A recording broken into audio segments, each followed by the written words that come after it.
देखिए, अब आपका एक्सपोनेंट ऑफ पावर्स में जो आपका नेक्स्ट टॉपिक है वो है एक्सपेंडेड फॉर्म है ना। बहुत सिंपल टॉपिक है। इसके बारे में आप लोग क्लास 3, 4, 5, 6 है ना, ये सब क्लास में आप लोग पहले ही स्टडी कर चुके हैं। क्लास 2 में भी एक्सपेंडेड फॉर्म पढ़ना है ना, यानी 2 है ना से लेकर क्लास 6 तक आपको एक्सपेंडेड फॉर्म डिस्कस करना है। ठीक है, तो बहुत सिंपल है। देखिए, लेकिन कंडीशन क्या है, हम लोग डिस्कस कर रहे हैं एक्सपोनेंट्स एंड पावर चैप्टर, तो इसी के अनुसार है ना उसको एक्सपेंडेड फॉर्म में है ना आंसर फाइंड आउट करना है, यानी पावर के फॉर्म में एक्सपेंडेड फॉर्म हमको फॉर्म फाइंड करना है। ठीक है, जैसे फर्स्ट देखिए आपका 279404 है ना, तो हम लोग एक्सपेंडेड फॉर्म कैसे बनाते हैं, 1, 10, 100, 1000, 10,000, लाख, 10 लाख, करोड़, 10 करोड़ है ना। इस तरीका से उसका जो वैल्यू होता है वो लिखते हैं है ना, चाहे वो मल्टीप्लिकेशन में लिखे या डायरेक्ट वे में लिखे है ना। तो देखिए 1, 10, 100, 1000, 10,000, लाख, यही है आपका। ठीक है ना, तो ये क्या है, 2 लाख है, तो 2 है ना, 2 है और कितना डिजिट बच गया 5, तो क्या हो गया 2, 4, 1, 5 प्लस देंगे। ठीक है ना, फिर है 7 है आपका है ना, 7। ठीक है, 7 के बाद कितना डिजिट है, 4 डिजिट, 1, 2, 3, 4 है ना, तो 4 0 दे देंगे। ठीक है, प्लस अब देखिए 9 है, तो 9 के बाद कितना डिजिट है, तो 9 के बाद 3 डिजिट है, 3 डिजिट, 3 0 दे दिए। ठीक है, 4 है, 4 के बाद कितना डिजिट है, तो 4 के बाद 1 और 1 2, तो डबल 0 दे देंगे। अब 0 है तो 0 लिखेंगे। ठीक है, या 0 को छोड़ भी सकते हैं। ठीक है, लेकिन नहीं छोड़िएगा तभी आपके लिए बेटर रहेगा। ठीक है, 0 है, 0 के बाद कितना डिजिट है, 1 डिजिट, तो एक ही 0 देंगे है ना, प्लस 4 है, 4 के बाद कोई डिजिट नहीं है, छोड़ देंगे। ठीक है, इस तरीका से हो गया। अब क्या फाइंड करना है, एक्सपेंडेड फॉर्म फाइंड करना है ना, तो 2 देखिए कितना 0 है, 1 2 3 4 5, तो 2 इंटू 10 टू द पावर 5 करेंगे। ठीक है, प्लस 7 है तो 7 लिखेंगे, कितना 0 है, 1 2 3 4 है ना, तो 10 टू द पावर 4, यानी कहने का मतलब क्या हुआ, ये 2 लाख है, तो 2 इंटू 10 टू द पावर 5, ये भी 2 लाख लिखा हुआ है, 1 10 100 1000 10,000 लाख, 2 लाख है ना। ये 70,000 है, तो ये भी 70,000 ही लिखा हुआ है, सिर्फ क्या है इसको हम लोग पावर के फॉर्म में लिखे है ना, चेंजिंग यही है। प्लस है 9 है, तो 9 लिखेंगे, कितना 0 है, 3 0, यानी 10 टू द पावर 3 होगा, प्लस 4 है, 4 लिखेंगे, कितना 0 है, 2, तो 10 टू द पावर 2 हो जाएगा है ना। फिर क्या है 0 0, अब 0 जो है वो है ना, 0 के बाद देखिए 0 के बाद एक डिजिट है ना, तो 0 के बाद एक डिजिट लिख सकते हैं, नहीं भी लिख सकते हैं, कोई दिक्कत नहीं है ना।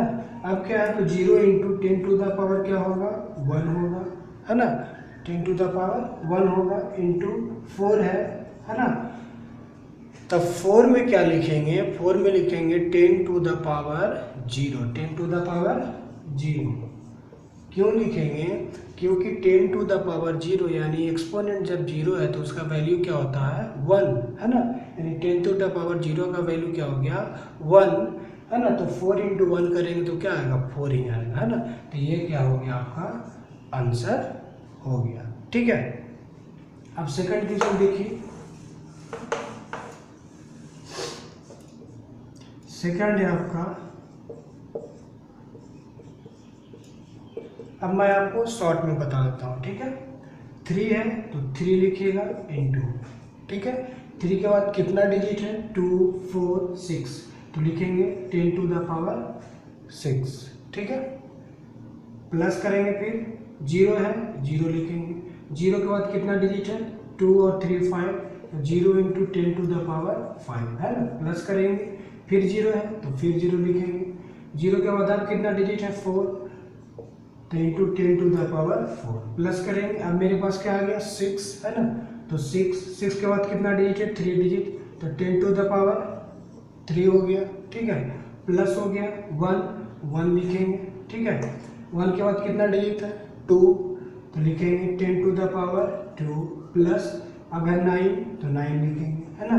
9 के बाद कितना डिजिट है 1 डिजिट है, तो 9 इंटू 10 टू द पावर 1। अब मेरे पास क्या बच गया 4, तो प्लस 4 के बाद कोई डिजिट नहीं है, मतलब क्या करेंगे 10 टू द पावर 0, है ना, क्योंकि हमको वैल्यू कितना लाना है 4, है ना। तो 4 में 10 टू द पावर 0 से गुना करेंगे, 10 टू द पावर 0 का वैल्यू क्या हो जाएगा 1, है ना।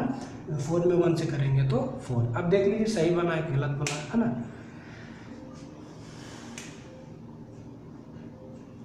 1 10 100 1000 10,000 लाख, 1 10 100 1000 10,000 लाख 10 लाख, कितना 30 लाख है ना। तो 3 पे 6 जीरो देंगे, है ना, 2 4 6 30 लाख हो जाएगा, है ना, 30 लाख हो गया, ठीक है। इसी तरह से आगे भी हम लोग चेक करेंगे, यानी आपका करेक्ट बना हुआ। और एक बात और ध्यान रखिएगा कि आपका जो पावर होगा वो रेगुलर वे में होगा और पावर क्या होगा घटते जाएगा। 10 to the power 6, 10 to the power 5, 10 to the power 4, 10 to the power 3, 10 to the power 2, 10 to the power 1, 10 to the power 0, है ना, इस तरीका से। क्वेश्चन नंबर 3 देख लीजिए। थर्ड है आपका 2806196, सही है। 2 को लेंगे, है ना, 2 के बाद कितना डिजिट है 3, टोटल 6 डिजिट है, 10 टू द पावर 6 प्लस 8 है, 8 लेंगे, है ना। 8 के बाद कितना डिजिट है 5, 10 टू द पावर 5, है ना। यानी एक टर्म भी कर लीजिए तो डायरेक्ट आप उसको कर सकते हैं, कोई दिक्कत नहीं। हम कुछ अब नहीं काउंट नहीं करेंगे, ठीक है। 0 है तो 0 इंटू 10 टू द पावर 4, 5 था तो 4 कर दिए। 6 है, 6 into 10 to the power 3 plus कर देंगे। 1 है, 1 इंटू 10 टू द पावर 2, है ना, प्लस कर लेंगे 9 इंटू 10 टू द पावर 1 हो जाएगा, प्लस कर लेंगे 6 इंटू 10 टू द पावर 0। इस तरीका से भी फाइंड कर लेंगे, है ना। 4 देख लीजिए, 120719 है आपका, है ना। 1 लेंगे, 1 कितना डिजिट है 2 और 3 5, 10 टू द पावर 5 कर लेंगे। अब रेगुलर वे में चलते चलेंगे, है ना। 2 है तो 2 इंटू 10 टू द पावर 4, है ना। फिर 0 है, 0 into 10 to the power 3 plus 7 है, 7 इंटू 10 टू द पावर 2, 1 है, 1 इंटू 10 टू द पावर 1, 9 है, 9 इंटू 10 टू द पावर 0। ये क्या हो गया आपका आंसर हो गया, है ना। 5 देख लीजिए, 20068 है ना। 2 लेंगे डायरेक्ट, ठीक है ना। कितना डिजिट है 5, 2 10 टू द पावर 5, है ना। 0 को छोड़ भी सकते हैं, कोई बड़ी बात नहीं है, लेकिन आपको आंसर सही लिखना पड़ेगा, है ना। चलिए 0 छोड़ देते हैं, ठीक है। 0 छोड़ दिए, प्लस कर लिए। 6 है, 6 के बाद कितना डिजिट है 1, 10 टू द पावर 1 प्लस 8 है तो 8 के बाद कोई डिजिट नहीं है, यानी 10 टू द पावर 0। ये आपका आंसर हो गया, है ना। ये भी इस तरह से भी आंसर फाइंड कर सकते हैं, ठीक है। अब देखिए कुछ डायरेक्ट सिर्फ 0 रहेगा, है ना, जैसे 2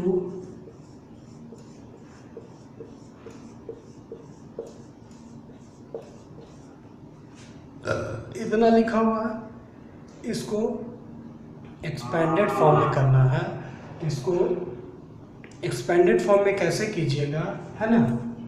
2 लिखिएगा, ठीक है, कितना, उसके बाद कितना डिजिट है वो काउंट कीजिएगा। 2 4 6 8 10 12 15, यानी 2 इंटू 10 टू द पावर 15 होगा, है ना। फिर प्लस करेंगे 0 into 10 to the power 40, 0 into 10 to the power 13, 0 into 10 to the power 12 से कहाँ तक ऐसे जाएंगे, 0 into 10 to the power 11, 0 into 10 to the power 10, 0 into 10 to the power 9, 0 into 10 to the power 8, है ना, या 0 इंटू 10 टू द पावर 7 से कहाँ तक जाएंगे, ऐसे ही बढ़ते जाएंगे और 0 इंटू 10 टू द पावर 0 तक जाएंगे, है ना। इस तरह से फाइंड करेंगे, सिर्फ 0 रहेगा तब, है ना। सिर्फ ये लिखिएगा, है ना, तो ये भी आपका आंसर सही है। कब? जब आपको बोले कि आंसर आप एक्सपोनेंशियल फॉर्म में लिखिए तब, या पावर के फॉर्म में लिखिए तब ये आपका आंसर कंप्लीट है। लेकिन एक्सपेंडेड फॉर्म कहेगा, है ना, तो ये प्रोसेस आपको कंप्लीट करना पड़ेगा। ठीक है।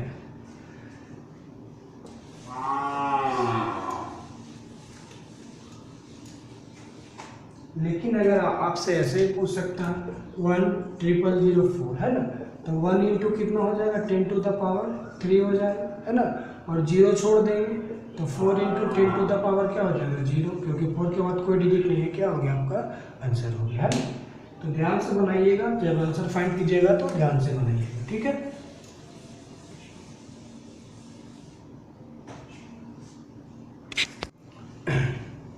अब देखिए क्वेश्चन आपको एक्सपेंडेड फॉर्म से रिलेटेड में जस्ट अपोजिट क्वेश्चन भी पूछ सकता है। ठीक है।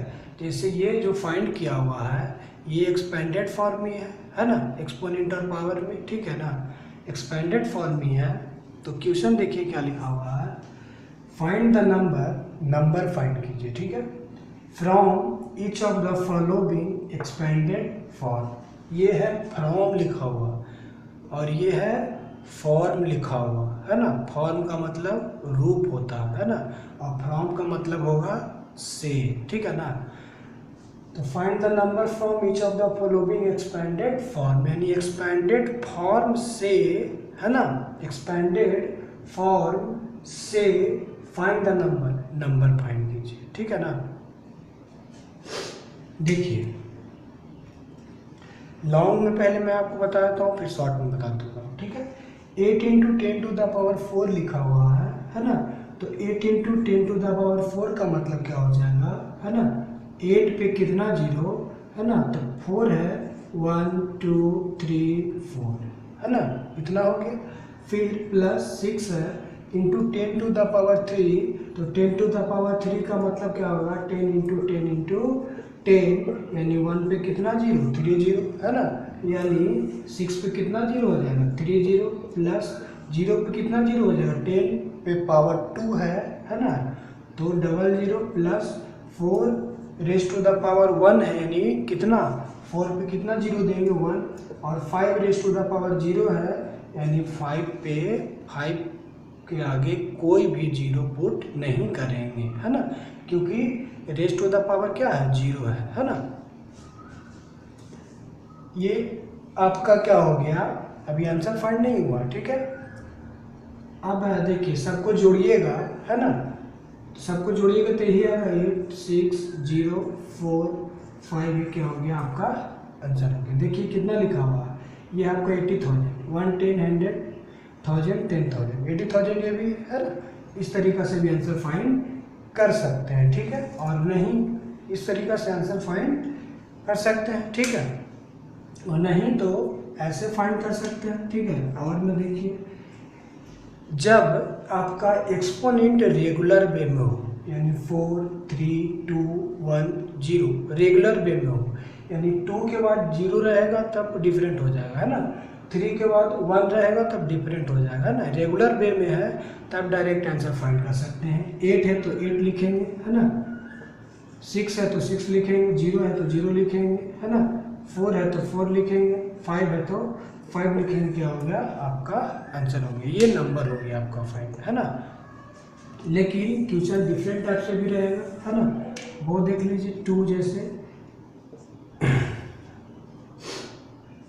7 raise to the power 8 plus 6 raise to the power इतना हो गया, 2 रेज टू द पावर 2 हो गया, 5 into raise to the power 5 plus, है ना। अब हम 3 into raise to the power 4 into 7 into raise to the power 3, है ना, plus 1 into raise to the power 2 plus 2 into raise to the power 1 plus 8 into raise to the power इतना है ना। ये आपका है, ये आपका एक्सपेंडेड फॉर्म दिया हुआ है और आंसर फाइंड करना है ना, नंबर फाइंड करना। तो देखिए रेगुलर वे में है कि नहीं, सब आपका पावर जो है वो रेगुलर वे में है, तो हम डायरेक्ट आंसर ऐसे फाइंड करेंगे। 7 है 7, 6 है 6, 2 है 2, 5 है 5, 3 है 3, 7 है 7, 2 है 2, 8 है, सॉरी 7 के बाद 1 है 1, 2 2, 8 8, ये क्या हो गया आपका आंसर हो गया है ना। अगर आप कोई इंडियन सिस्टम में आंसर लिखना है तो कॉमा पुट कर लीजिएगा, इंटरनेशनल सिस्टम में लिखना है तो कॉमा पुट कर लीजिएगा। इंडियन सिस्टम में ऐसा होगा है ना, पहले 3 डिजिट और फिर 2 डिजिट। इंटरनेशनल सिस्टम में कैसे होगा 5 3 7 1 2 8, 3 डिजिट है ना, यानी 3 डिजिट पे इंटरनेशनल सिस्टम में कॉमा देंगे और इंडियन डिजिट में लिखेंगे तो पहले 3 डिजिट फिर 2 डिजिट है ना। इस तरह से आंसर फाइंड कर लेंगे। लेकिन अगर क्वेश्चन आपको रेगुलर वे में ना दे, रेगुलर वे में नहीं दे तो कोई दिक्कत नहीं है। जैसे आप यहाँ से क्वेश्चन जो है नहीं है, ठीक है, डायरेक्ट लिखा हुआ है +8 रेज़ टू द पावर 0 है ना। तो देखिए 8 से लेकर 3 तक आपका रेगुलर वे में है ना, यानी 7 6 2 5 3 7, यहाँ तक क्या है 7 × 10 टू द पावर 3 जो है रेगुलर वे में है।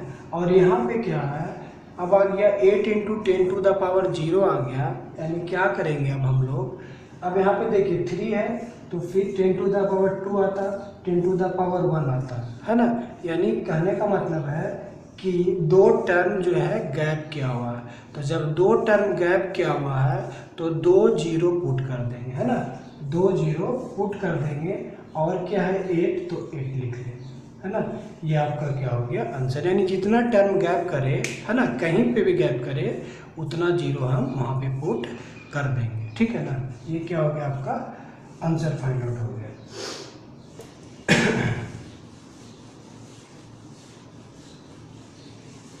यानी आपको पता यही चलता है कि एक्सपेंडेड फॉर्म में जब नंबर फाइंड करेंगे तो पावर से कोई लेना देना नहीं है। रेगुलर है तो रेगुलर में आंसर लिखेंगे, अगर गैपिंग है तो जितना गैपिंग है उतना 0 पुट करके आंसर फाइंड आउट कर लेंगे है ना।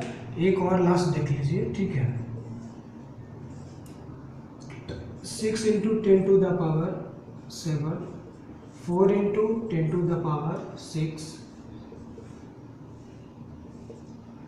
9 × 10 to the power 5, 2 × 10 to the power 4 है ना।